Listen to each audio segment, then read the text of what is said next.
The first tip is to take a step back and first try to understand the gatekeeper. One of the core concepts in the smart sales system is to understand the prospect that you're trying to sell to. By understanding the prospect, you will improve your ability to sell to the prospect. So if we're trying to get around the gatekeeper, the first step is let's try to understand the gatekeeper and understand where they're coming from. And when you're dealing with a difficult gatekeeper that's blocking you and trying to do everything they can to keep you out and not let you in, the first thing to keep in mind is that most gatekeepers have been assigned the objective to keep salespeople out. If they identify that a salesperson is cold calling, it's their job to not let that salesperson through. And the reason why they've been given this task is a lot of times the target prospect that you're trying to reach is getting called by a lot of salespeople. So what that target prospect will do is they'll tell the gatekeeper when it's a salesperson and they're cold calling, don't let them through. And they do that to protect their time. It's very understandable. This does not mean you shouldn't cold call and that you can't get through. It's just something to be aware of when you're dealing with a difficult gatekeeper. And because they've been given the task to keep salespeople out, they've often been trained how to identify when a cold caller or someone calling in is a salesperson. And so a lot of times what they'll do is they'll ask you questions like, what is this in regards to? That question is more designed to get you to raise your flag that indeed you are a salesperson so that they know not only is it okay to get rid of you, but they should get rid of you because they might get in trouble if they let you in. A lot of times when they're trying very hard to keep you out, it's because they could actually get in trouble if you slip past them. If they've been told, don't let salespeople in, and then you get through and get on the phone with the target prospect, they could look bad in terms of their job performance and what they've been assigned to do. And those are some of the reasons why gatekeepers can be so difficult. And because of all of those, they actually naturally take an adversarial role to you. You've been assigned the task to sell into certain accounts. They've been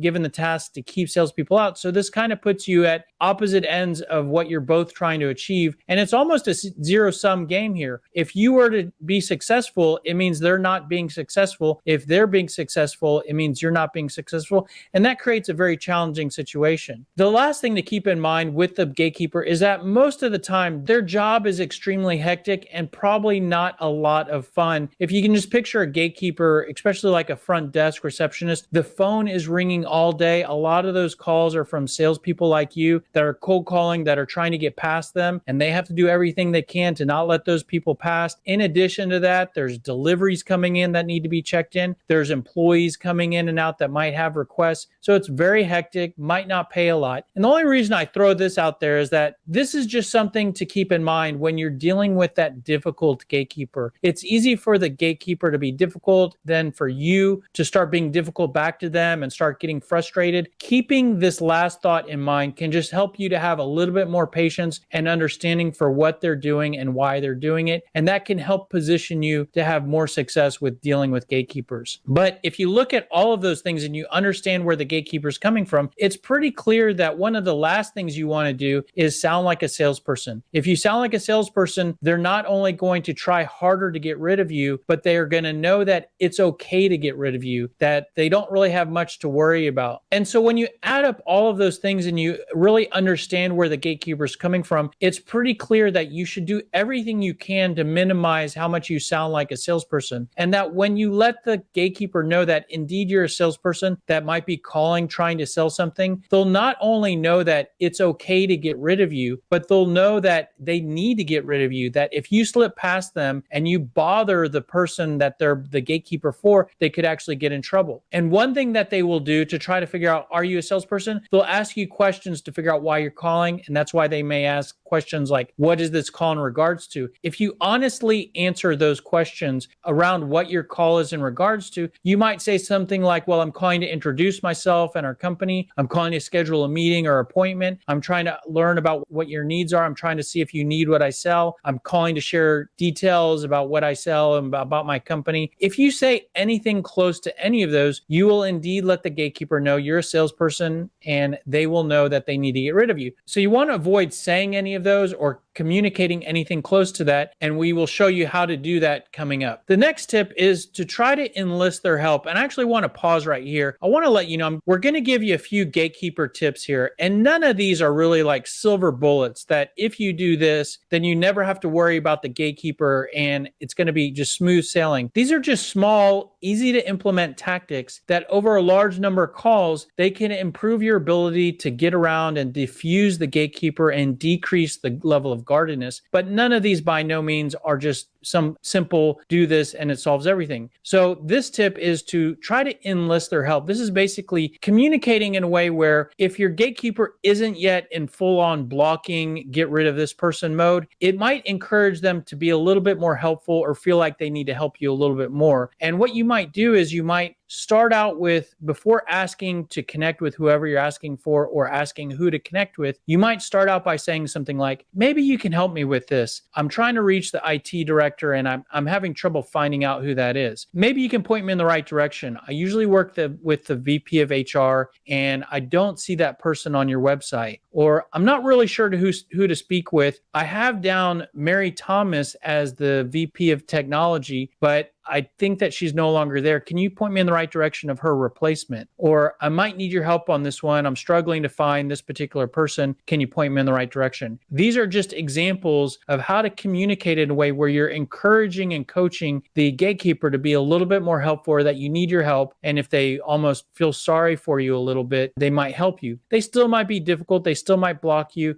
But this is just one small tactic to try. The next tactic is to try to treat the gatekeeper like the prospect. So this is a really key tactic to use when you are starting to feel like, okay, this gatekeeper is not letting me in. And the logic here is that you're calling, trying to get to the prospect, you're trying to get around the gatekeeper. If it looks like you're not going to be able to accomplish either of those things, just start to treat the gatekeeper like the prospect. Let me show you what that looks like. So if this was your cold call script, this is what we actually showed you in a previous training module on cold calling. But if this was your cold call script that you were going to try to use once you're on the phone with the target prospect, if the gatekeeper is blocking you, well, then you can just start to work through some of these sections with the gatekeeper, and I'll show you what that looks like. Before I do that, and I show you what these responses might look like when you tweak them for the gatekeeper, I want to take a step back because I'm going to actually use a real example here to show you what the cold call script will look like. And what we did in a previous training module on building your sales message, we went through a process and we used an example product of web design services, and we went through a process to map out all the key details about that service, some benefits, some pain points, some pain questions, current state questions, and a name drop example. And when we went through those steps and developed that message, that allowed us to create building blocks. If all of this is new to you, I would encourage you to go back to a training module on how to build your sales message. And once you have those building blocks, you can then use those to create your cold call script. And we talked about that in a previous training module on cold calling. But once we have that cold call script, now we're being blocked by the gatekeeper and we can't get to the prospect to use our cold call script. Well, at this point, we might just start to treat the gatekeeper like the prospect. And that might look something like this. We start out with our value points. Actually, let me take a step back and let you know why I'm calling. The reason for my call is that we help small businesses to increase the revenue they generate through their website and improve website conversion rates. I don't know if you all want to improve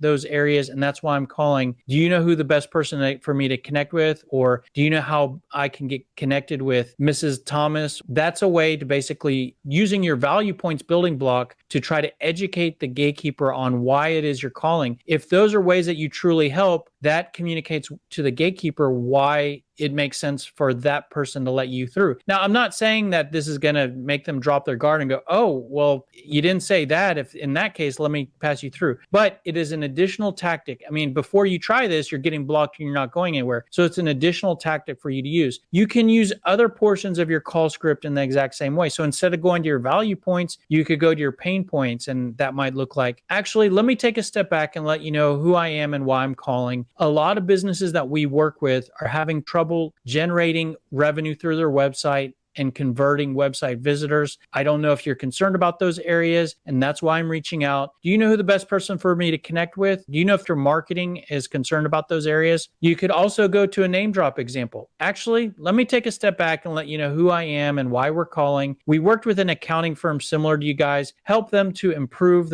how they told their story through their website. After only 6 months, we increased their leads by 500% and their revenue by 20%. I don't know if we can help you guys in the same way, and that's why I'm calling. Do you know who best for me to connect with? You could also go to paying questions. Now, remember, what we're trying to do is we're trying to get on the phone with the target prospect to ask some questions. If we can't ask the prospect our questions, let's just ask the gatekeeper our questions. Okay, well, maybe you can answer this for me.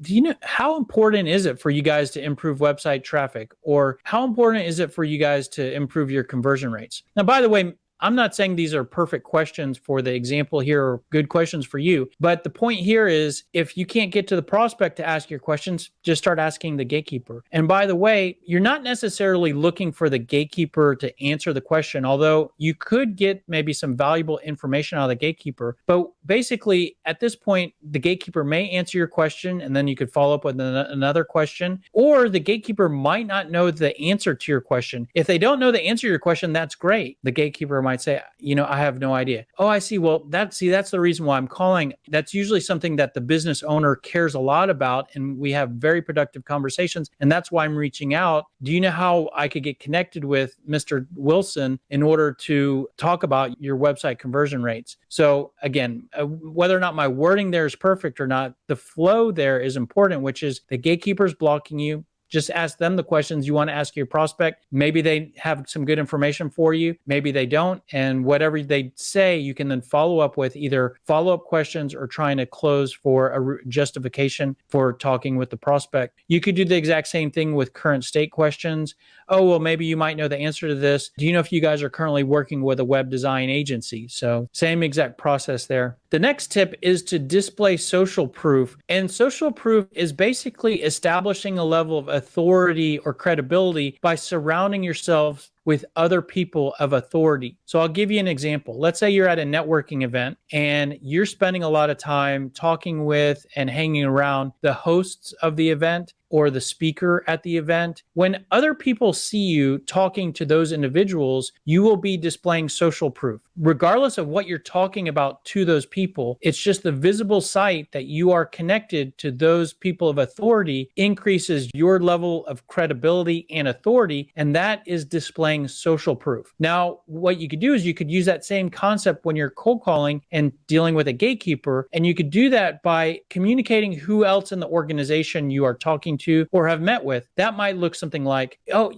I spoke with Tom Jones in accounting, and now I'm trying to reach someone in HR. Do you know who the best person for me to connect with is? So that's basically demonstrating that you're already engaged in talking to Tom Jones, and by doing that, you are establishing social proof. And this is incredibly effective at decreasing the gatekeeper's guardedness. Not only does this make you look less like an outsider and more like an insider, but when you show that you're already engaged with the business or the company, then the gatekeeper may be more reluctant to just blow you off and block you out because they don't want to be very rude and shut you down. If they think that you're already talking to someone in the organization, they will feel an obligation to be nicer to you and more supportive to you. So this is extremely effective. And although you may see that and say, oh, that's great, I could see how that works and that's great. But a lot of times when I'm calling, I haven't spoken to anyone yet. And that's very reasonable. One small tweak you can do here is that if you haven't spoken to anyone, you could just let the gatekeeper know who you're planning to meet with. So if you're planning on talking to HR and accounting, and you know that Tom Jones works in accounting, most likely you haven't spoken yet to Tom Jones. You could say something like this. Hi, yeah, I'm planning to meet with Tom Jones in the next couple months. Before I do that, I want to reach out to someone in HR. Do you know who the best person for me to connect with there? And so what I did there, I haven't met with Tom Jones, and I'm not lying by saying I've met with Tom Jones. I'm just saying I'm planning to meet with Tom Jones. And whether or not I have a meeting on the calendar, I'm not really saying that I do. So it's up to the gatekeeper to interpret whether or not that meeting is scheduled or what my level of interaction with Tom Jones is. I don't really feel like that's being manipulative or dishonest. You are planning to talk with Tom Jones, so you're being honest, and it's up to the gatekeeper. But it's a small tweak on this tactic that can help you to establish social proof. Another tactic is to mention an initiative. An example of this might be, let's say say you do some research and on a company you find out through a press release or on the company's website or financial documents that there's some sort of initiative, you could say something like this to the gatekeeper. Hey, yes, I'm calling to discuss the initiative to consolidate distribution channels. Can you help me get connected with the director of operations? So by mentioning an initiative, you can decrease how much you look like an outsider and you look more like an insider. Just a small tweak and tactic. Good places to go to find initiatives are look on the company's website, press releases, news articles, look in their financial documents. If you can't find anything, there's a lot of common initiatives like initiative to cut costs or to streamline operations or to improve sales, so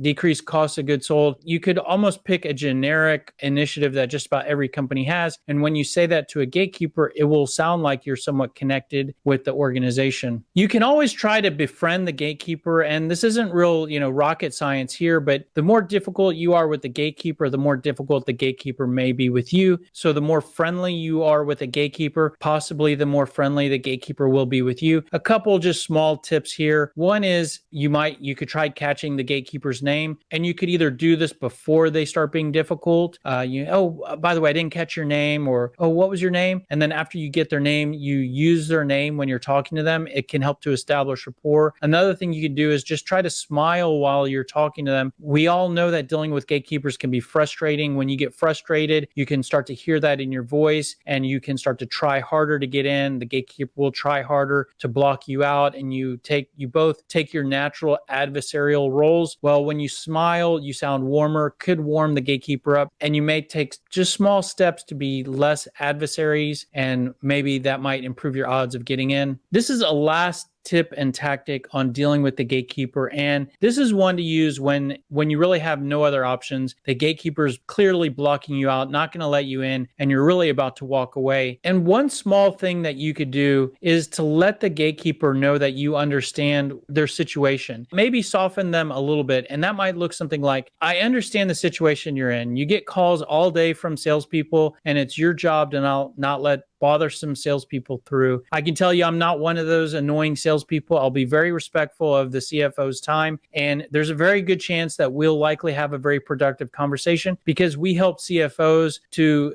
decrease the price per unit, decrease the cost of goods sold, and decrease the time that they spend dealing with reporting. Do you know what the best way for me to connect with Mary Wilson is? So not going to work every time, but it's one last thing that you can try before you walk away. The last tip is to just try to avoid the gatekeeper altogether. Gatekeepers are difficult, so if you can't get around a gatekeeper, you may want to do what you can to call when they're not there. So good hours to call when the gatekeeper's not there are 7 to 8, 12 to 1 when they're at lunch, and 5 to 6. Usually if you're calling executives that have gatekeepers answering their phone, these are hours when the gatekeeper's not in yet or they're not there, and either the executive or business owner may answer their own phone, or you may get an auto attendant that you can dial the keypad to get to the target prospect. So it's one additional thing for you to try.